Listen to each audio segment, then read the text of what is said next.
Hello guys, മത്തങ്ങയായിട്ട് സാമ്പാറും മെലശ്ശേരിയൊക്കെ ഉണ്ടാക്കി മടുത്തോ? എങ്കിൽ ഇവിടെ കമോൺ, നമുക്ക് മത്തങ്ങയായിട്ട് ഒരു അടിപൊളി പായസം ഉണ്ടാക്കാം കേട്ടോ.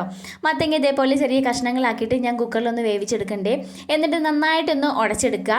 ഇനി മധുരത്തിനനുസരിച്ച് ശർക്കര എടുത്തോളൂ കേട്ടോ. ഞാൻ 4 അച്ച് ശർക്കരയാണ് എടുത്തിട്ടുള്ളത്. അത് നന്നായിട്ട് ഉരുക്കിയിട്ട് അരിച്ചൊഴിച്ച് കൊടുക്കുന്നുണ്ട്. അത് ചളപ്പളം ഒന്ന് തിളക്കട്ടെ. രാവിലെ ഞാൻ ഒരു ഗ്ലാസ് പച്ചരി വെള്ളത്തിലിട്ടിട്ടുണ്ടായിരുന്നു. അത് നന്നായിട്ട് തന്നെ അരച്ചെടുക്കുക. നല്ല ലൂസ് ഉണ്ടായിക്കോട്ടെ കേട്ടോ. അതും കൂടെ ഒഴിച്ചു കൊടുക്കുന്നുണ്ട്. തുടരെ കൈയെടുക്കാതെ ഇളക്കിക്കൊണ്ടിരിക്കുക. അല്ലെങ്കിൽ നമ്മൾ ഒഴിച്ചു കൊടുക്കുന്ന അരിയുടെ മാവുണ്ടല്ലോ, അത് കട്ട കുത്താൻ സാധ്യതയുണ്ട്. ഇനി നമുക്ക് തേങ്ങാപ്പാലാണ് കേട്ടോ വേണ്ടത്. ഒരു തേങ്ങ ഫുള്ളായിട്ട് ഞാൻ എടുത്തിട്ടുണ്ട്. ആദ്യം 2ാം പാൽ ഒഴിച്ചു കൊടുത്തു.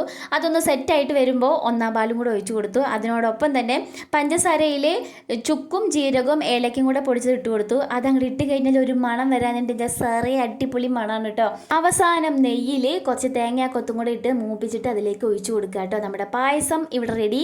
മത്തങ്ങ പായസം അടിപൊളിയാണ്. എല്ലാവരും ഒന്ന് ട്രൈ ചെയ്ത് നോക്കിക്കോളൂ. അപ്പോൾ ഇത്രയേ ഉള്ളൂ. സബ്സ്ക്രൈബ് ചെയ്ത് കൂടെ മറക്കരുത്. അടുത്ത വീഡിയോയിൽ കാണാം. ടാറ്റാ.